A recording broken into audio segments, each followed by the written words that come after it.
Canada 2024 വലിയ മാറ്റങ്ങളുടെ ഒരു രാജ്യമാണ്. കാനഡ ഗവൺമെൻറ് ഏറ്റവും കൂടുതൽ പ്രാധാന്യം നൽകുന്നത് അവരുടെ സ്റ്റഡി പ്രോഗ്രാം, സ്റ്റുഡൻറ്റ് വിസയിൽ ഒരു ക്യാപ് സിസ്റ്റം കൊണ്ടുവന്ന് നല്ല ഇൻസ്റ്റിറ്റ്യൂഷൻസിലേക്ക് അവരെ വെൽക്കം ചെയ്യും. സ്റ്റേ ബാക്ക് ടൈമിൽ അവർക്ക് ഒരു സ്ഥിര ജോലി കണ്ടെത്തിയാൽ മാത്രമേ പെർമനൻറ്റ് റെസിഡൻസി എന്ന് പറയുന്ന ആ ഡ്രീമിലേക്ക് എത്താൻ സാധിക്കൂ. കഴിഞ്ഞ വർഷങ്ങളായി പഠിക്കാൻ പോകുന്ന വിദ്യാർത്ഥികളിൽ ബഹുഭൂരിപക്ഷം 65% സ്റ്റുഡൻസ് തിരികെ പോകുന്നു എന്നൊരു വാർത്തയാണ്. റിസർച്ചിലൂടെയാണ് പുതിയൊരു പ്രോഗ്രാം നമ്മൾ ഇൻട്രൊഡ്യൂസ് ചെയ്യുന്നത്, Canadian express immigration program CEIP. നമ്മൾ നിരവധി പ്രോഗ്രാമുകൾ മുൻപേ ഇൻട്രൊഡ്യൂസ് ചെയ്തിരുന്നു. ആ പ്രോഗ്രാം ഇൻട്രൊഡ്യൂസ് ചെയ്തുകൊണ്ട് തന്നെ അവർക്ക് അതിൽ പാർട്ടിസിപ്പേറ്റ് ചെയ്യാൻ സാധിച്ചു. സക്സസ് ആയി ഇന്ന് കാനഡയിൽ സെറ്റിൽ ചെയ്തിട്ടുണ്ട്. CEIP പ്രോഗ്രാം ഇൻട്രൊഡ്യൂസ് ചെയ്യുന്നത് ഒരു എല്ലാ കാറ്റഗറിയിലുള്ള ആളുകൾക്ക് വേണ്ടി തന്നെയാണ്. അതിൽ ഏറ്റവും പ്രാധാന്യം നൽകുന്നത് STEM കാറ്റഗറിക്കാണ്. Science, technology, engineering, maths or management category. STEM category എന്ന് പറയുന്നത് കാനഡയ്ക്ക് ഏറ്റവും അധികം ആവശ്യമുള്ള ഒരു കാറ്റഗറി. കാനഡയിലേക്ക് പോകാൻ ആഗ്രഹിക്കുന്ന ഒരാൾ അവരുടെ ഇമിഗ്രേഷൻ നയങ്ങളെ പറ്റി ഒന്ന് മനസ്സിലാക്കണം. കാരണം നിങ്ങളുടെ ലക്ഷ്യം കാനഡയിൽ പഠിക്കാൻ പോകുന്നത് മാത്രമല്ല, അവിടെ ഒരു സ്ഥിര ജോലി കണ്ടെത്തുക എന്നതാണെങ്കിൽ നിങ്ങൾ ഇതിനെപ്പറ്റി അറിഞ്ഞിരിക്കണം. അപ്പോൾ എന്തൊക്കെ അറിയണമെന്ന് ചോദിച്ചാൽ, എന്താണ് ഈ എക്സ്പ്രസ് എൻട്രി, എന്താണ് ഈ FSW, എന്താണ് ഈ കാറ്റഗറി ബേസ്ഡ് ഇമിഗ്രേഷൻ, എന്താണ് ഈ CRS പോയിന്റ്, എങ്ങനെയാണ് എലിജിബിലിറ്റി പോയിന്റ് 100 നിന്ന് 67 പോയിന്റ് നേടാൻ സാധിക്കുക, ഈ എക്സ്പ്രസ് എൻട്രിയിൽ നിന്നും എങ്ങനെയാണ് പ്രൊഫഷണൽസിനെ കാനഡ ഫെഡറൽ ഗവൺമെൻറ് ഡ്രോയിലൂടെ വിളിക്കുന്നത്, അത് എത്ര ഡ്രോ നടന്നിട്ടുണ്ട്, അതിൻ്റെ CRS സ്കോർ എത്രയൊക്കെയാണ്, എങ്ങനെയാണ് ഒരു ആൾ ഇൻവിറ്റേഷൻ ടു അപ്ലൈ കഴിഞ്ഞിട്ട് COPR കൺഫർമേഷൻ ഓഫ് പെർമനന്റ് റെസിഡൻസിയിലേക്ക് മൂവ് ചെയ്യേണ്ടത്. നമസ്കാരം.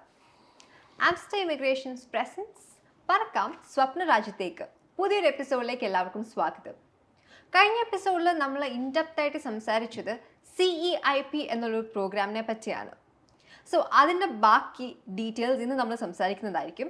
അതിനോടൊപ്പം നമ്മളോട് ജോയിൻ ചെയ്തേക്കുന്നത് let's welcome immigration expert and GM of Amster immigration Aju K. Mathew. Hi sir, welcome to the show. Thank you. അപ്പം നമ്മൾ കഴിഞ്ഞ എപ്പിസോഡ് CEIPയെ പറ്റി ചെറിയ ഒരു ബ്രീഫ് കൊടുത്തിരുന്നു. അപ്പം അതിന്റെ ബാക്കി ഡീറ്റെയിൽസ് നമുക്ക് ഇന്ന് അറിയണം. What is express entry and FSW? Yes, നമ്മുടെ 10 പ്രോഗ്രാമിൽ നമ്മൾ ആദ്യം ഇൻട്രൊഡ്യൂസ് ചെയ്തതാണ്. അതിൽ ആദ്യം നമ്മൾ ഇപ്പോൾ പ്രയോറിറ്റി കൊടുക്കുന്നത് express entry, FSW, category based ഇമിഗ്രേഷനെ പറ്റിയാണ്. സോ നമ്മൾ 10 പ്രോഗ്രാമിനെ പറ്റി ഡിസ്കസ് ചെയ്യാം. അത് ആദ്യം നമുക്ക് എന്താണ് ഈ എക്സ്പ്രസ് എൻട്രി, അത് പലർക്കും അറിയാവുന്ന കാര്യമാണ്. കാനഡയിലേക്ക് കുടിയേറാൻ ആഗ്രഹിക്കുന്ന ഒരാൾ ആദ്യം യൂട്യൂബിലോ ഗൂഗിളിലോ ഒക്കെ സെർച്ച് ചെയ്യുമ്പോൾ ആദ്യം അവർക്ക് സ്ട്രൈക്ക് ചെയ്യുന്നത് എക്സ്പ്രസ് എൻട്രിയെ പറ്റിയാണ്. എങ്കിലും ആദ്യമായിട്ട് കേൾക്കുന്ന ആൾക്കാരുണ്ടാവും, പുതിയതായി കാനഡയെ പറ്റി ചിന്തിക്കുന്ന ആളുകളുണ്ടാവും. ഇവർക്കൊക്കെ വേണ്ടിയാണ് ഞാൻ റിപ്പീറ്റ് ചെയ്ത് പറയുന്നത്. എന്നാലും ഇതൊരു കൃത്യമായ ഇൻഫർമേഷൻ നിങ്ങൾക്ക് കൗൺസിലിംഗ് അറ്റൻഡ് ചെയ്തെടുക്കാൻ ഞാൻ എപ്പോഴും പറയാറുണ്ട്. കാര്യം എനിക്കൊരു 10 മിനിറ്റ് കൊണ്ടോ 15 മിനിറ്റ് കൊണ്ടോ പറഞ്ഞു തീർക്കുന്ന ഒരു കാര്യമല്ല എക്സ്പ്രസ് എൻട്രി എന്ന് പറയുന്നത്. എന്നാലും എക്സ്പ്രസ് എൻട്രി എന്ന് പറയുന്നത് കാനഡ ഗവൺമെൻറ് ഏറ്റവും ഫാസ്റ്റായി കാനഡയ്ക്ക് പുറത്തുള്ളതും അകത്തുള്ളതുമായ പ്രൊഫഷണൽസിന് കാനഡ പെർമനൻറ്റ് റെസിഡൻസി സാധ്യതകൾക്ക് വേണ്ടി ഒരുക്കിയിരിക്കുന്ന ഒരു ഇമിഗ്രേഷൻ സിസ്റ്റത്തിൻ്റെ പേരാണ് എക്സ്പ്രസ് എൻട്രി. 2015 ജനുവരി 1 കാനഡ ഗവൺമെൻറ് ഈ സിസ്റ്റം ഇൻട്രൊഡ്യൂസ് ചെയ്തത്. അതിനു മുമ്പ് ഒരു പേപ്പർ വർക്കായിരുന്നു. അതിനെ ഓൺലൈനായി മാറ്റിയെടുത്ത് ഒരു പോയിന്റ് ബേസ്ഡ് ഇമിഗ്രേഷൻ ഏറ്റവും ഫാസ്റ്റായി കാനഡയ്ക്ക് ഏറ്റവും എളുപ്പത്തിൽ മൈഗ്രൻസിന് പെർമനൻറ്റ് റെസിഡൻസി നൽകുന്നതിന് വേണ്ടി ഗവൺമെൻറ് ഇൻട്രൊഡ്യൂസ് ചെയ്തിട്ടുള്ള ഈ പ്രോഗ്രാമിൻ്റെ പേരാണ് എക്സ്പ്രസ് എൻട്രി. ഇത് എക്സ്പ്രസ് എൻട്രി എന്ന് പറയുന്നൊരു ഓൺലൈൻ പോർട്ടലാണ്. ഈ പോർട്ടലിലൂടെ നമ്മുടെ പ്രൊഫൈൽ, കാനഡയിലേക്ക് കുടിയേറാൻ ഉദ്ദേശിക്കുന്നത് ആ രാജ്യത്ത് വിദേശിയായ ഒരാൾക്ക് റെസിഡൻസി എടുത്ത് അവിടെ ജോലി ചെയ്യുന്നതിനും രാജ്യം നൽകുന്ന എല്ലാ ബെനിഫിറ്റ്സിലൂടെ അവിടെ ജീവിക്കുന്നതിനും ഫാമിലിയായി സെറ്റിൽ ചെയ്യുന്നതിനും 5 വർഷത്തേക്ക് റിക്വസ്റ്റ് ചെയ്യുകയാണ്. ഞാൻ 5 വർഷം അവിടെ ഇരിക്കാൻ തയ്യാറാണ്. അതിനുശേഷം അയാൾക്ക് റിന്യൂ ചെയ്യാം, അതിന് വേണമെങ്കിൽ അയാൾക്ക് സിറ്റിസണായിട്ട് മാറാം. ഇതൊക്കെ പിന്നീട് ഓപ്ഷൻസാണ്. പക്ഷേ എനിക്ക് ആദ്യത്തെ 5 വർഷം നിങ്ങളൊരു അവസരം തരണം എന്നൊരു പ്രൊഫഷണൽ കാനഡയിലേക്ക് റിക്വസ്റ്റ് ചെയ്യുക, അല്ലെങ്കിൽ അയാളുടെ പ്രൊഫൈൽ സബ്മിറ്റ് ചെയ്യുക. അത് ആ പ്രൊഫൈൽ സബ്മിറ്റ് ചെയ്യാനുള്ള പാത്ത് വേ ആണ് എക്സ്പ്രസ് എൻട്രി എന്ന് പറയുന്ന ഈ പോർട്ടൽ. ഇതിലൂടെ അവരുടെ പ്രൊഫൈൽ സബ്മിറ്റ് ചെയ്യുകയാണ്. ഞാൻ അതിനടിസ്ഥാനമായി അവരുടെ age, education, experience, language skill, വിവാഹം കഴിഞ്ഞവരാണ് അഡാപ്റ്റബിലിറ്റി എന്ന് പറയും, സ്പൗസിൻ്റെ പ്രൊഫൈൽ, അതോടൊപ്പം തന്നെ അവരുടെ ഫാമിലി ആരെങ്കിലും കാനഡയിൽ ഉണ്ടെങ്കിൽ അവർക്ക് ആ പോയിന്റോട് ആഡ് ചെയ്ത് കിട്ടും. ഈ പോയിന്റ് ബേസ് സിസ്റ്റത്തിൽ ഈ പറയുന്ന എല്ലാ കാര്യങ്ങളും ഏറ്റവും ടോപ്പിലെത്തിയ ഏറ്റവും അധികം പോയിന്റ് കിട്ടുന്ന ആൾക്കാണ് ഏറ്റവും ഇമ്മീഡിയറ്റ് ആയിട്ട് കാനഡയിലേക്ക് കുടിയേറാൻ സാധിക്കുന്നത്. സോ അതായിരുന്നു ആ സിസ്റ്റം. പക്ഷേ 2023 ഗവൺമെൻറ് കുറച്ചുകൂടെ ഇതിനെ ഫിൽട്ടർ ചെയ്തു.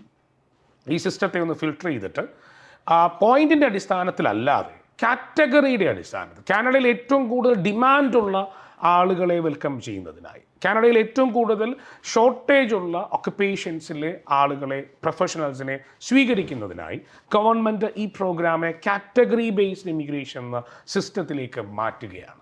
അപ്പോൾ ഈ 2024 വരുന്ന സ്റ്റുഡൻറ്റ് വിസയിലെ ക്യാപ് സിസ്റ്റം, 2024, 25, 26, 27, 28 ഈ വർഷങ്ങളിൽ ഗവൺമെൻറ് ഇൻട്രൊഡ്യൂസ് ചെയ്യാൻ പോകുന്ന ഈ കാറ്റഗറി ബേസ്ഡ് ഇമിഗ്രേഷൻ, ഇതൊക്കെ എന്തുകൊണ്ടാണ് നമ്മൾ ചർച്ച ചെയ്യപ്പെടുന്നത് ചോദിച്ചാൽ കാനഡ എല്ലാം അവസാനിച്ചു എന്ന് ചിലരൊക്കെ സ്പ്രെഡ് ചെയ്യാറുണ്ട്. സോ അതിനൊരു മറുപടി തന്നെയാണ്, കാനഡയിൽ അങ്ങനെ എല്ലാവരും അവസാനിച്ചിട്ടില്ല. കാനഡയിൽ ഇന്ന് ഏറ്റവും അധികം മലയാളി പ്രൊഫഷണൽസ് മൈഗ്രേറ്റ് ചെയ്യാൻ ഇഷ്ടപ്പെടുന്ന രാജ്യം തന്നെയാണ്. അത് അവരുടെ ഈ പെർമനൻറ്റ് റെസിഡൻസി എന്ന സ്റ്റാറ്റസ് നൽകുന്നത് കൊണ്ട് തന്നെയാണ്. ആ സ്റ്റാറ്റസ് മാത്രമല്ല, അതിനോട് കിട്ടുന്ന ബെനിഫിറ്റ്സും. സോ നിങ്ങളൊരു ക്വാളിഫൈഡ് പ്രൊഫഷണലാണ്, നിങ്ങൾക്ക് ഈ പറയുന്ന കാറ്റഗറി ബേസ്ഡ് ഇമിഗ്രേഷനിലൂടെയോ FSW ഫെഡറൽ സ്കിൽ വർക്കർ പ്രോഗ്രാമിലൂടെയോ കാനഡയിൽ ഒരു PR കിട്ടിക്കഴിഞ്ഞാൽ അതിനുശേഷം ആ രാജ്യത്തെത്തി അല്ലെങ്കിൽ ആ രാജ്യത്തുള്ളവരാണെങ്കിൽ അതിനോടൊപ്പമുള്ള നിങ്ങളുടെ ഈ കാറ്റഗറിയിൽ പെടുന്ന തൊഴിൽ കണ്ടെത്താൻ ശ്രമിച്ചാൽ ഉറപ്പായും നിങ്ങൾക്ക് 1 വർഷം 1.5 വർഷത്തിനുള്ളിൽ നല്ല ഒരു പീസ്ഫുൾ ഹാപ്പി ലൈഫ് കാനഡയിൽ ഉണ്ടാക്കാൻ സാധിക്കുന്നുണ്ട്. അങ്ങനെയാണ് വർഷങ്ങളായി മലയാളി പ്രൊഫഷണൽസ് ഇന്ന് കാനഡയിലുള്ളത്. സോ ഇതിനൊരു FSW എന്ന് പറയുന്ന ഗവൺമെൻറ്, ഫെഡറൽ ഗവൺമെൻറ് ഒരുക്കിയിരിക്കുന്ന, കാനഡയിലേക്ക് കുടിയേറാൻ ഒരുക്കിയിരിക്കുന്ന ഒരു ഓപ്പൺ ആയിട്ടുള്ള ഏതൊരാൾക്കും ഏത് രാജ്യത്തു നിന്നും, കാനഡയ്ക്ക് ഉള്ളിൽ നിന്ന് മാത്രമല്ല കാനഡയ്ക്ക് പുറത്തു നിന്നും ഏത് രാജ്യത്തു നിന്നും അപ്ലൈ ചെയ്യാൻ സാധിക്കുന്ന, അല്ലെ അവരുടെ പ്രൊഫൈൽ കാനഡയിലേക്ക് കുടിയേറാൻ വേണ്ടി സബ്മിറ്റ് ചെയ്യുന്ന ഈ പോർട്ടലിൻ്റെ പേരാണ് എക്സ്പ്രസ് എൻട്രി സിസ്റ്റം എന്ന് പറയുന്നത്. അതിനെ ഗവൺമെൻറ് ഏറ്റവും അവസാനമായി അപ്ഡേറ്റ് ചെയ്തതാണ് category based federal skill worker program Canada. So Ajay sir, ഈ കാനഡയിലോട്ട് മൈഗ്രേറ്റ് ചെയ്യാൻ ആഗ്രഹിക്കുന്ന ഒരാൾ എന്തുകൊണ്ട് FSW അല്ലെങ്കിൽ എക്സ്പ്രസ് എൻട്രിയുടെ ഒരു ഇമ്പോർട്ടൻസ് മനസ്സിലാക്കണം? കാനഡയിൽ ഈ പറയുന്ന സ്റ്റുഡൻറ്റ് വിസയിലൂടെയോ അല്ലെങ്കിൽ മൈഗ്രേഷനിലൂടെയോ ഓൺ സൈറ്റ് ഏതെങ്കിലും ജോലി കിട്ടി അങ്ങനെ പോകുന്നവരൊക്കെ ഏറ്റവും അത്യാവശ്യം മനസ്സിലാക്കേണ്ട ഒരു പ്രോഗ്രാമാണ് എക്സ്പ്രസ് എൻട്രി എന്ന് പറയുന്നത്. ഇതിനെപ്പറ്റി മനസ്സിലാക്കിയിട്ടില്ലെന്നുണ്ടെങ്കിൽ കനേഡിയൻ ഇമിഗ്രേഷൻ വിദഗ്ധർ പറയുന്നത് നിങ്ങൾ പരാജയത്തിൻ്റെ അല്ലെങ്കിൽ ഇമിഗ്രേഷൻ പരാജയത്തിൻ്റെ രുചിയും അറിയുന്നതാണ്. എന്തുകൊണ്ടാണ് ഈ പരാജയത്തിൻ്റെ രുചി അറിയുന്നത് ചോദിച്ചാൽ അവരെ തിരിച്ചു വരേണ്ടി വരും എന്നുള്ളതാണ്. അപ്പോൾ കാനഡ ഗവൺമെൻറ്റിൻ്റെ ഏറ്റവും ട്രാൻസ്പെറൻ്റ് ആയ ഒരു ഇമിഗ്രേഷൻ നടപടിക്രമമാണ്, അല്ലെങ്കിൽ അവിടെ ഒരു കുടിയേറാൻ പെർമനൻറ്റ് റെസിഡൻസി എന്ന് പറഞ്ഞ ഈ പ്രോസസ്സിലേക്ക് പങ്കെടുക്കാൻ ആഗ്രഹിക്കുന്നവർക്ക് വേണ്ടിയാണ് ഈ വിസ സംവിധാനം വളരെ ട്രാൻസ്പെറൻ്റായി ഓപ്പണായി അവരുടെ വെബ്സൈറ്റിലൂടെയും അവരുടെ യൂട്യൂബിലൂടെയും ഒക്കെ ഇത് വളരെ ട്രാൻസ്പെറൻ്റായി കൊടുക്കുന്നുണ്ട്. അതേപോലെ ആംസ്റ്റർഡം മാത്രമല്ല ആംസ്റ്റർഡമിനെ പോലുള്ള CICC രജിസ്റ്റേർഡ് ഇമിഗ്രേഷൻ കൺസൾട്ടൻസികൾ വഴിയും നിങ്ങൾക്ക് ഈ ഇൻഫർമേഷൻ കിട്ടും. അപ്പോൾ കാനഡയിലേക്ക് പോകാൻ ആഗ്രഹിക്കുന്ന ഒരാൾ ആദ്യം മനസ്സിലാക്കേണ്ടത്, അതിപ്പോൾ സ്റ്റുഡൻറ്റ് വിസ ഞാൻ പറഞ്ഞു, ഐഡി ആയിക്കോട്ടെ എന്തായിക്കോട്ടെ, അവരുടെ ഇമിഗ്രേഷൻ നയങ്ങളെപ്പറ്റി ഒന്ന് മനസ്സിലാക്കണം. കാരണം നിങ്ങളുടെ ലക്ഷ്യം കാനഡയിൽ പഠിക്കാൻ പോകുന്നത് മാത്രമല്ല അവിടെ ഒരു സ്ഥിര ജോലി കണ്ടെത്തുക എന്നതാണെങ്കിൽ നിങ്ങൾ ഇതിനെപ്പറ്റി അറിഞ്ഞിരിക്കണം. അപ്പോൾ എന്തൊക്കെ അറിയണമെന്ന് ചോദിച്ചാൽ, എന്താണ് ഈ എക്സ്പ്രസ് എൻട്രി, എന്താണ് ഈ FSW federal skill worker program, എന്താണ് ഈ കാറ്റഗറി ബേസ്ഡ് ഇമിഗ്രേഷൻ, എന്താണ് ഈ CRS പോയിൻറ്റ്, എങ്ങനെയാണ് എലിജിബിലിറ്റി പോയിൻ്റ് 100 നിന്ന് 67 പോയിൻ്റ് നേടാൻ സാധിക്കുക, എങ്ങനെയാണ് 2015 മുതൽ 2024 വരെ ഈ എക്സ്പ്രസ് എൻട്രി സിസ്റ്റം വർക്ക് ചെയ്തത്, എങ്ങനെയാണ് ഈ ഡ്രോ നടക്കുന്നത്, അതായത് എക്സ്പ്രസ് എൻട്രിയിൽ നിന്നും എങ്ങനെയാണ് പ്രൊഫഷണൽസിനെ കാനഡ ഫെഡറൽ ഗവൺമെൻറ് ഡ്രോയിലൂടെ വിളിക്കുന്നത്, അത് എത്ര ഡ്രോ നടന്നിട്ടുണ്ട്, അതിൻ്റെ CRS സ്കോർ എത്രയൊക്കെയാണ്, അതിൻ്റെ IT ഇൻവിറ്റേഷൻ ടു അപ്ലൈ, എന്താണ് ഇൻവിറ്റേഷൻ ടു അപ്ലൈ, അതേപോലെ തന്നെ എങ്ങനെയാണ് ഒരു ആൾ ഇൻവിറ്റേഷൻ ടു അപ്ലൈ കഴിഞ്ഞിട്ട് COPR കൺഫർമേഷൻ ഓഫ് പെർമനൻറ്റ് റെസിഡൻസിയിലേക്ക് മൂവ് ചെയ്യേണ്ടത്, അതേപോലെ തന്നെ എന്തൊക്കെ ഡോക്യുമെൻറ്റ്സ് ആണ് അവരവിടെ സബ്മിറ്റ് ചെയ്യേണ്ടത്. ഇങ്ങനെ വലിയൊരു കാര്യങ്ങൾ അല്ലെങ്കിൽ വലിയതായ രീതിയിലുള്ള കാര്യങ്ങളെ പറ്റി ഇൻഡെപ്ത് പഠിച്ചതിന് ശേഷം മാത്രമേ നിങ്ങൾ കാനഡയിലേക്കുള്ള സ്റ്റുഡൻറ്റ് വിസയോ ഇമിഗ്രേഷനോ അല്ലെങ്കിൽ ഓൺ സൈറ്റിൽ പോയി അവിടെ റെസിഡൻസി ശ്രമിക്കുന്നവരൊക്കെ, കാരണം കാനഡ ഗവൺമെൻറ്റിൻ്റെ ഇമിഗ്രേഷനിലെ 90% കാര്യങ്ങളും നടക്കുന്നത് എക്സ്പ്രസ് എൻട്രി എന്ന ഇതേ പ്ലാറ്റ്ഫോമിൻ്റെ ഇതേ രീതിയിലാണ്. അപ്പോൾ ഞാനിപ്പോൾ പറഞ്ഞ കുറേ കാര്യങ്ങളുണ്ടല്ലേ. ഈ പറയുന്ന ഒരു സാധാരണ ഒരാൾക്ക് പെട്ടെന്ന് ഒന്നും മനസ്സിലായി കാണില്ല. അപ്പം ഞാൻ പറഞ്ഞു കൊടുക്കുന്നത് നിങ്ങൾ കൃത്യമായൊരു കൗൺസിലിംഗ് അറ്റൻഡ് ചെയ്യണം. അപ്പം ഞാൻ ഓരോന്നിനെ പറ്റി ഇനി എക്സ്പ്ലെയിൻ ചെയ്ത് പോയി കഴിഞ്ഞാൽ നമുക്ക് ഈ എപ്പിസോഡ് കവർ ചെയ്യാൻ പറ്റില്ല. അപ്പം നമ്മൾ പറഞ്ഞ ഏതെങ്കിലും ഒരു കാര്യത്തെ പറ്റി എന്ത് സംശയം ഉണ്ടെങ്കിലും ഒരു അപ്പോയിൻമെൻറ്റ് എടുക്കുക. അപ്പോയിൻമെൻറ്റ് എടുത്തിട്ട് അത് ആംസ്റ്റർ മാത്രം ആവണമെന്നില്ല. ഗവൺമെൻറ്റിൻ്റെ ലൈസൻസ്ഡ് ആയിട്ടുള്ള ഏത് നിങ്ങൾ കൺസൾട്ടൻറ്റ് സർവീസിൽ പോയിട്ട് നിങ്ങൾക്ക് യൂട്യൂബിൽ ഇതിനെ ഇൻഫർമേഷൻ കിട്ടുമെന്ന് ചോദിച്ചാൽ അവൈലബിൾ ആവാം. പക്ഷേ നിങ്ങൾക്ക് വേണ്ടി ഒരു ഇൻഫർമേഷൻ തരാൻ വേണ്ടിയല്ല പല യൂട്യൂബിലും അവൈലബിൾ ആയിട്ടുള്ളത്. എനിക്ക് പറയാനുള്ളത് നിങ്ങളൊരു ഇമിഗ്രേഷൻ സർവീസ്, അതായത് ഞങ്ങളുടെയൊക്കെ പ്രൊഫഷണൽ ജോലി ഇത് തന്നെയാണ്. സോ നിങ്ങളൊരു കൗൺസിലിംഗ് അറ്റൻഡ് ചെയ്യുമ്പോൾ നിങ്ങൾ ഓരോന്നിനെ പറ്റിയും വിശദീകരിക്കാനും നിങ്ങളുടെ പ്രൊഫൈൽ അനുസരിച്ച് അതിനെ ക്ലാരിഫൈ ചെയ്യാനും നമുക്ക് സാധിക്കും. സോ സാർ എപ്പോഴും യൂസ് ചെയ്യുന്നൊരു ടേമാണ് ഗവൺമെൻറ് കൺസൾട്ടൻസ്. അപ്പം ആംസ്റ്ററിൻ്റെ ഗവൺമെൻറ് കൺസൾട്ടൻസ് എന്ന് പറയുന്നത് എന്താണ്? ഓക്കെ, ആംസ്റ്റർ മാത്രമല്ല, കേരളത്തിൽ ധാരാളം സ്ഥാപനങ്ങൾ കാനഡ ഗവൺമെൻറ്റിൻ്റെ അംഗീകാരത്തോടു കൂടിയും അവിടുത്തെ കൺസൾട്ടൻറ്റിൻ്റെ നേതൃത്വത്തിൽ തന്നെയാണ് ഇവിടെ പ്രവർത്തിക്കുന്നത്. അപ്പോൾ അങ്ങനെയുള്ള കൺസൾട്ടൻ്റ് എന്ന് പറയുന്നത് കാനഡ ഗവൺമെൻറ്റിൻ്റെ ഇമിഗ്രേഷൻ അപ്ഡേറ്റുകൾ ഒരു കാനഡയിൽ കുടിയേറാൻ ആഗ്രഹിക്കുന്ന ഒരു പ്രൊഫഷണലിന് പറഞ്ഞ് മനസ്സിലാക്കി അവരെ എഡ്യൂക്കേറ്റ് ചെയ്യുക എന്നുള്ളതാണ് ഓരോ ഇമിഗ്രേഷൻ കൺസൾട്ടൻറ്റിൻ്റെയും ഉത്തരവാദിത്വം. അപ്പോൾ ആംസ്റ്റർ എന്ന് പറയുന്ന സ്ഥാപനം ഞങ്ങൾ ഗവൺമെൻറ് ഓഫ് കാനഡയുടെ CICC അംഗീകാരിതമായ ഒരു കൺസൾട്ടൻറ്റിൻ്റെ നേതൃത്വത്തിലാണ് നമ്മൾ വർക്ക് ചെയ്യുന്നത്. സോ നമ്മുടെ എല്ലാം ഏത് പ്രൊഫൈൽ വന്നാലും നമ്മളൊരു വെരിഫിക്കേഷൻ ചെയ്യുന്നത് ഒരു ലൈസൻസ്ഡ് ഇമിഗ്രേഷൻ ലോയേഴ്സ് ടീമിലൂടെയാണ്. അപ്പോൾ അവരെന്ത് ചെയ്യും? അവരാണ് മാർഗ്ഗനിർദ്ദേശങ്ങൾ നൽകുന്നത്. ഈ വ്യക്തി ഓക്കെയാണ്, അല്ലെങ്കിൽ ഇവർക്ക് ഇത് കൊടുക്കാം. ഞങ്ങൾക്കൊരു ഇപ്പം ഞങ്ങളുടെ എക്സ്പീരിയൻസ് ഒക്കെ ഓഫ് കോഴ്സ് ഞങ്ങൾക്കൊരു 10 year എക്സ്പീരിയൻസ് ഈ ഇൻഡസ്ട്രിയിൽ ഞങ്ങൾക്കുണ്ട്. പക്ഷേ അതിലുപരി ഞങ്ങൾക്ക് എന്ത് കാര്യം വന്നാലും ഒരു സ്പെഷ്യൽ ഡൗട്ട് വന്നു കഴിഞ്ഞാൽ നമ്മുടെ കൺസൾട്ടൻ്റ് അതിൽ ഇടപെടുകയും അവർക്ക് കൃത്യമായ ക്ലാരിഫിക്കേഷൻ കൊടുക്കുകയും ചെയ്യും. അത് ഗവൺമെൻറ്റിൻ്റെ ലൈസൻസ്ഡ് ആയിട്ടുള്ള ഇമിഗ്രേഷൻ ലോയേഴ്സ് വഴി ചെയ്യുമ്പോൾ ഇവർ കിട്ടുന്ന ഒരു അഡ്വാൻറ്റേജ് എന്ന് പറയുന്നത് ഒരു എറർ ഫ്രീ ഇൻഫർമേഷൻസ് അവർക്ക് കൊടുക്കാൻ സാധിക്കും. ഓക്കെ, ഈ പറയുന്ന സ്ഥാപനങ്ങൾക്ക് ഗവൺമെൻറ് ഓഫ് കാനഡ അംഗീകാരം നൽകിയിരിക്കുന്നത് ഇതിനെപ്പറ്റി സംസാരിക്കാനാണ്. നമ്മൾ ഈ പ്ലാറ്റ്ഫോം യൂസ് ചെയ്തത്, അല്ലെങ്കിൽ ഈ പറയുന്ന നമ്മൾ ഇന്നത്തെ ഈ ഡിസ്കഷൻ എടുത്തത് തന്നെ കാരണം ഇത് ആൾക്കാർക്ക് മനസ്സിലാവാൻ വേണ്ടി. എല്ലാവർക്കും വന്ന് ഉപദേശം നൽകാൻ പറ്റില്ല. അത് സെലക്റ്റഡ് ആയിട്ടുള്ള ആളുകളുണ്ട്, അതിൽ ട്രെയിനിങ് നൽകുന്ന. ഇപ്പം ഞങ്ങളെ സംബന്ധിച്ച് ആക്ച്വലി എല്ലാ വർഷവും ഇതിൻ്റെ അപ്ഡേറ്റഡ് ട്രെയിനിങ് ഉണ്ട്. അല്ലെങ്കിൽ എല്ലാ 3 മാസം കൂടിയിരിക്കും, അല്ലെങ്കിൽ പുതിയൊരു പ്രോഗ്രാം വന്നു കഴിഞ്ഞ് ഞങ്ങൾ ട്രെയിനിങ് അറ്റൻഡ് ചെയ്യും. അല്ലെങ്കിൽ വീക്ക്ലി ഞങ്ങൾ ഓരോ കാര്യങ്ങളെപ്പറ്റി റിസർച്ച് ചെയ്തിട്ടാണ് മുന്നോട്ട് പോവുക. അപ്പോൾ ആ ഇൻഫർമേഷൻസ് ആണ് നമ്മൾ കസ്റ്റമേഴ്സിൽ അല്ലെങ്കിൽ ഞങ്ങളുടെ ക്ലയൻസിൽ എത്തിച്ച് നൽകുന്നത്. അപ്പോൾ എപ്പോഴും അപ്ഡേറ്റ് ആയിട്ടിരിക്കുക. അങ്ങനെ അപ്ഡേറ്റഡ് ആയിട്ടുള്ള ലൈസൻസ്ഡ് ആയിട്ടുള്ള ഇമിഗ്രേഷൻ സ്ഥാപനങ്ങളുമായി ബന്ധപ്പെട്ട് കൗൺസിലിംഗ് അറ്റൻഡ് ചെയ്യാനാണ് ഞാൻ അഡ്വൈസ് ചെയ്യുന്നത്. സോ നമുക്ക് സ്ഥിരം വരുന്ന കുറച്ച് എൻക്വയറീസ് ആണ് എന്തുകൊണ്ട് PR ഓപ്റ്റ് ചെയ്യണം. And not only that, professionals ആണെങ്കിൽ ഒരുപാട് ഫോർമാലിറ്റീസ് കഴിഞ്ഞിട്ട് അവർക്കാണെങ്കിൽ അങ്ങോട്ട് മൈഗ്രേറ്റ് ചെയ്യാൻ പറ്റുമോ? തീർച്ചയായും. Why does it take a lot of time? Yes, ഈ പ്രൊഫഷണൽസിന് മാത്രമല്ല സ്റ്റുഡൻസും ഒക്കെ സ്ഥിരം ചോദിക്കുന്ന എല്ലാവരുടെ ഉള്ളിലുള്ളൊരു സംശയമാണ് why this permanent residency, then why this express entry system, why this FSW. So ഈ പറയുന്ന ഗവൺമെൻറ്റിന് എല്ലാവർക്കും പെർമനന്റ് അവിടെ സ്ഥിരതാമസം കൊടുക്കുന്നതിന് സാധിക്കില്ല. ഈ പഠിക്കുന്ന എല്ലാവരെയും അവർക്ക് സ്ഥിരതാമസിപ്പിക്കാൻ ആവശ്യമില്ല. അതേപോലെ എല്ലാ ഈ പറയുന്ന നഴ്സസിനെയും ഇപ്പം കേരളത്തിലുള്ള എല്ലാ നഴ്സിനും എനിക്ക് ആഗ്രഹമുണ്ട്, അവർക്കൊക്കെ പെർമനന്റ് റെസിഡൻസി കൊടുക്കാൻ ഗവൺമെൻറ് സാധിക്കില്ല. അപ്പോൾ ഗവൺമെൻറ് കാനഡയിലേക്ക് വളരെ സീരിയസ് ആയിട്ട് അവിടെ ജീവിക്കുന്നതിനും ജോലി ചെയ്യുന്നതിനും ആഗ്രഹമുള്ളവർക്ക് വേണ്ടിയിട്ടാണ് ഈ PR എന്ന സംവിധാനവും അതേപോലെ തന്നെ എക്സ്പ്രസ് എൻട്രി എന്ന സിസ്റ്റവും കൊണ്ടുവന്നിരിക്കുന്നത്. PR കാനഡ മാത്രമല്ല, മിക്കവാറും പല രാജ്യങ്ങൾക്കും PR ഉണ്ട്. വെസ്റ്റേൺ രാജ്യങ്ങൾക്ക് അമേരിക്കയിൽ അത് ഗ്രീൻ കാർഡാണ്, കാനഡയിൽ അത് PR ആണ്, ഓസ്ട്രേലിയയിൽ അത് PR ആണ്, ന്യൂസിലൻഡിൽ അത് PR ആണ്, UK ഓൾമോസ്റ്റ് PR-ഉം സിറ്റിസൺഷിപ്പും, അങ്ങനെ ജർമ്മനിയിൽ അത് PR ആണ്. പല രാജ്യങ്ങളിലും PR-ഉം അതിൻ്റെ ബെനിഫിറ്റ്സ് ഒക്കെ നൽകുന്നുണ്ട്. അപ്പം പെർമനന്റ് റെസിഡൻസി എന്ന് പറയുന്നത് it's A status. You can leave in that country, you can leave with your family. അതേപോലെ തന്നെ നിങ്ങളുടെ മക്കളുടെ എഡ്യൂക്കേഷൻ അവർ തരുന്നുണ്ട്. There is benefits for that. അത് ഫ്രീ എഡ്യൂക്കേഷൻ ഉണ്ടാവും. അതേപോലെ കിഡ്സിന് കുറച്ച് സ്റ്റൈഫൻഡ് മന്ത്ലി അറൗണ്ട് $400 ഗവൺമെൻറ് നൽകുന്നുണ്ട്. പ്രൊവിൻസിനനുസരിച്ച് മാറ്റമുണ്ട്.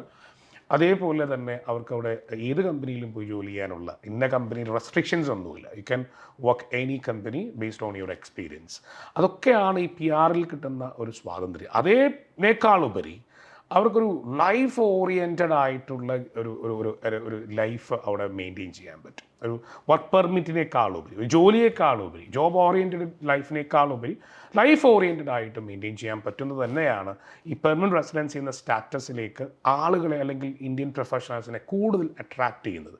ഗവൺമെൻറ് എന്തുകൊണ്ട് ഈ സിസ്റ്റം കൊണ്ടുവന്നു എന്ന് ചോദിച്ചാൽ, എക്സാമ്പിൾ പറഞ്ഞാൽ students they are investing more than 20-25 lakhs and their 2 to 3 years time in Canada അവരൊരു കോഴ്സ് കംപ്ലീറ്റ് ചെയ്യുന്നു. ദെൻ ഓഫ് കോഴ്സ് അവരുടെ ഡൗട്ട് എന്ന് പറയുന്നത് ഗവൺമെൻറ് ഇതിൻ്റെ ഫ്രീ ആയിട്ട് തന്നൂടെ, then why this much process, അല്ലെങ്കിൽ എന്തുകൊണ്ട് ഇത്രയും പ്രോസസ്സിലൂടെ വീണ്ടും ഞാൻ കടന്നു പോകണം? ഓൾറെഡി സ്റ്റഡി വിസയ്ക്ക് വേണ്ടി I invested my around 1 year time to apply for this, അല്ലെങ്കിൽ സക്സസ് ആവാൻ വേണ്ടി ഏകദേശം 6 to 1 year എടുത്ത സ്റ്റുഡൻ്റാണ്. അത് ഇന്ത്യയിൽ നിന്ന് വരുന്നവരാണെങ്കിൽ, ഇപ്പോൾ കേരളത്തിൽ നിന്ന് പോകുന്നവരാണെങ്കിൽ അവരുടെ പോകുന്നതിന് ഒരു 6 to 8 മാസം അല്ലെ 10 മാസത്തിൻ്റെ അല്ലെ 1 വർഷത്തോളം അതിൻ്റെ വിസ പ്രോസസ്സിന് പുറകെ നടന്നിട്ടുണ്ടാവും. പല കാരണങ്ങൾ, പല ഡോക്യുമെൻറ്റേഷൻ. അപ്പം എന്നിട്ടാണ് അവർ കാനഡയിൽ ഒരു സ്റ്റഡി വിസ കിട്ടിയത്. ദെൻ 2 വർഷം കംപ്ലീറ്റ് ചെയ്യുന്നു. എഗെയിൻ അവർക്ക് ഈ പറയുന്ന സ്റ്റേ ബാക്ക് സമയത്തിന് വേണ്ടി വീണ്ടും അവർ ആപ്ലിക്കേഷൻ കൊടുക്കണം. അവർ 3 വർഷം നിൽക്കുന്നു. ഓക്കെ, അവർക്ക് അവരുടെ പോസ്റ്റ് സ്റ്റഡി വർക്ക് പെർമിറ്റ് കിട്ടി. വീണ്ടും അവർ പ്രോസസ്സ് ചെയ്യണോ എന്ന ചോദ്യമാണ് പലരെയും ഈ പറയുന്ന എന്തിനു വേണ്ടി ഇത്രയും പ്രോസസ്സ്? അപ്പോൾ ഗവൺമെൻറ് ആളുകളെ ഇത് ഫിൽട്ടർ ചെയ്യാൻ, ആവശ്യക്കാർക്ക് മാത്രം നൽകാൻ വേണ്ടിയിട്ടാണ്, എല്ലാവരെയും ആവശ്യമില്ല. അതേപോലെ അവർക്ക് ക്വാളിറ്റിയുള്ള പ്രൊഫഷണൽസിന് മാത്രമേ പെർമനൻറ്റ് റെസിഡൻസി നൽകുള്ളൂ. ആ ക്വാളിറ്റി വെരിഫൈ ചെയ്യാൻ വേണ്ടിയിട്ടാണ് ഈ പറയുന്ന പ്രോസസ്സിലൂടെ കടന്നു പോകുന്നത്. They want to prove their education, അവർ experience, language skill, IELTS exam വീണ്ടും പ്രാക്ടീസ് ചെയ്യണം. സ്റ്റുഡൻറ്റ് വിസയിൽ പോയി എന്ന് പറഞ്ഞ് അവർക്ക് ഇതിനൊന്നും ഒഴിവില്ല. സ്റ്റഡി വിസയിൽ അക്കാഡമിക് IELTS എടുത്ത് പോകുന്ന ഒരാൾ കാനഡയിൽ PR എടുക്കുന്നതിന് വേണ്ടി ജനറൽ IELTS അല്ലെങ്കിൽ SELP, PT പോലുള്ള എക്സാം വീണ്ടും പ്രാക്ടീസ് ചെയ്യണം, അതിന് സ്കോർ എടുക്കണം. സോ ഇതൊക്കെ ഇവർ അപ്പോൾ സ്റ്റുഡൻസ് വിചാരിക്കുന്നു വൈ ദസ്, പേരൻസിന് ക്വസ്റ്റ്യൻ ആണ് why this again. So why ഇത് ഫ്രീ ആയിട്ട് കൊടുത്തുകൂടെ? ഞങ്ങളിവിടെ പഠിച്ച ആൾക്കാരല്ലേ. So we invested this much time money. അതേപോലെ പ്രൊഫഷണൽസും ആലോചിക്കുകയാണ്, ഞാൻ എന്തിനാണ് ഇത്രയും പ്രോസസ്സിന് വെയിറ്റ് ചെയ്യുന്നത്? Why I spend my 1 year time for this, അല്ലെങ്കിൽ എനിക്ക് 1.5 year വെയിറ്റ് ചെയ്യുന്നു, 2 year വെയിറ്റ് ചെയ്യുന്നു, ചിലരൊക്കെ 3 years ഒക്കെ വെയിറ്റ് ചെയ്യുന്നു. So why? എന്നെ അവർ നേരെ അങ്ങ് ക്ഷണിച്ചു, നിങ്ങൾക്ക് അവിടെ ഷോർട്ടേജ് ഉണ്ടെന്ന് പറയുന്നു, ബട്ട് എന്നെ എളുപ്പം വിളിക്കുന്നില്ല. സോ ഗവൺമെൻറ്റിൻ്റെ സിസ്റ്റമാണ്. ഗവൺമെൻറ് ഫിൽട്ടർ ചെയ്ത് ക്വാളിറ്റിയുള്ള, അതായത് പെർമനൻറ്റ് റെസിഡൻസി വളരെ സീരിയസ് ആയി കണ്ട് അതിനെ ക്ഷമയോടെ കാത്തിരുന്ന് ഓരോ പ്രോസസ്സിലൂടെ വളരെ ഭംഗിയായി കടന്നുപോയി കൃത്യമായി പോയി അതിൻ്റെ ലാസ്റ്റിൽ ഫൈനലി സക്സസ് ആയ ആളുകൾ ഇത് ഉപയോഗിക്കും. ഇപ്പോൾ എന്നോട് ചോദിച്ചില്ല ഇത് എന്തുകൊണ്ട് എളുപ്പത്തിൽ കൊടുത്തുകൂടാ, അല്ലെങ്കിൽ പെട്ടെന്ന് കിട്ടിക്കൂടാ, എക്സ്പ്രസ് എൻട്രിയിലൊക്കെ എന്തിനും ഇതിനെപ്പറ്റിയൊക്കെ മനസ്സിലാക്കേണ്ടത്? ഇത് വളരെ ഈസി ആയിട്ട് കിട്ടുന്ന കാര്യമാണെന്ന് വിചാരിക്കുക. അവിടെ ചെല്ലുമ്പോൾ ആദ്യം കാണുന്നത് കാനഡയെ നെഗറ്റീവ് കണ്ടെത്തും. ഓക്കെ, വളരെ എനിക്ക് ഈസി ആയിട്ട് കിട്ടിയിട്ട് 1 മാസം കൊണ്ട് PR കാനഡ കിട്ടുകയെന്ന് വിചാരിക്കുക. സോ ഞാൻ ആദ്യം പോയി ചെന്നിരുന്നതാണ് അവിടുത്തെ ആദ്യത്തെ തണുപ്പാണ്, അല്ലെങ്കിൽ ചിലപ്പോൾ എക്സ്ട്രീം ചൂടുണ്ട്, പെട്ടെന്ന് ജോലി കിട്ടുന്നില്ല, ഈ കംപ്ലയിൻറ്റുകൾ മാത്രമായിരിക്കും ഉയർത്തി കാണിക്കുക. അതൊരു മനുഷ്യൻ്റെ സ്വാഭാവികമായ ഒരു ഇതാണ്. അപ്പോൾ അതേപോലെ ഈ ഗവൺമെൻറ് ഇതൊക്കെ അറിയാം. അപ്പോൾ നിങ്ങൾക്ക് ഇത് കുറച്ച് ഹാർഡ് വർക്ക് ചെയ്ത് ഒരു കാത്തിരുന്ന് കിട്ടുന്നൊരു സാധനം അത് മാക്സിമം യൂട്ടിലൈസ് ചെയ്യാൻ ശ്രമിക്കും. അതിനൊരു നിങ്ങൾക്ക് ഒരു അവാർഡ് പോലെ നിങ്ങൾ അതിനെ പരിഗണിക്കും. അതുകൊണ്ട് തന്നെ ആവാം ഗവൺമെൻറ്, ഞാനിതൊരു ഒഫീഷ്യലി ഡിക്ലെയർ ചെയ്ത് പറയുന്നതല്ല, ഒരു ടെക്നിക്കൽ വശം പറഞ്ഞു എന്നാണ്. ഇതുകൊണ്ട് തന്നെ ആവാം ഗവൺമെൻറ് ഇതിന് ഇത്തിരി സമയമെടുത്ത്, ഇനി പഠിക്കാൻ വന്നവരാണെങ്കിൽ പോലും നിങ്ങൾ എക്സ്പ്രസ് എൻട്രി എന്ന് പറയുന്ന അല്ലെങ്കിൽ കനേഡിയൻ എക്സ്പീരിയൻസ് ക്ലാസ് എന്ന കാറ്റഗറി ബേസ്ഡ് ഇമിഗ്രേഷനിലൂടെ ഒക്കെ കൃത്യമായി കടന്നു പോയെങ്കിൽ മാത്രമേ ഗവൺമെൻറ് PR നൽകുള്ളൂ. ഇത് തന്നെയാണ് എക്സ്പ്രസ് എൻട്രിയെ പറ്റി നിങ്ങൾ പഠിക്കണമെന്ന് എല്ലാവരോടും ഞാൻ പറയാനുള്ള പ്രധാന കാരണം. സോ ഇന്നത്തെ നമ്മുടെ എപ്പിസോഡിൽ നമ്മൾ ഡിസ്കസ് ചെയ്തത് എക്സ്പ്രസ് എൻട്രി FSWനെ പറ്റിയാണ്. പലവർക്കും ഇത് പുതിയ ടേംസ് ആയിരിക്കാം. സാർ ഡിസ്കസ് ചെയ്തതിൽ എന്തെങ്കിലും ഡൗട്ട് ഉണ്ടെങ്കിൽ please feel free to contact Amster immigrations. നമ്മുടെ അസിസ്റ്റൻസ് അവൈലബിൾ ആണ്. They can help you any time. Free ആയിട്ട് അവരുമായിട്ടുള്ള കൗൺസിലിംഗ് സെക്ഷൻസ് എടുക്കാൻ നിങ്ങൾക്ക്. So Aju sir, thank you so much for valuable information. Migrate ചെയ്യാൻ ആഗ്രഹിക്കുന്ന പലവർക്കും ഇത് വളരെ helpful and useful and thoughtful ആണ്. So this is Shana signing off from Amster immigrations presents പറക്കാം സ്വപ്ന രാജ്യത്തേക്ക്. ബൈ.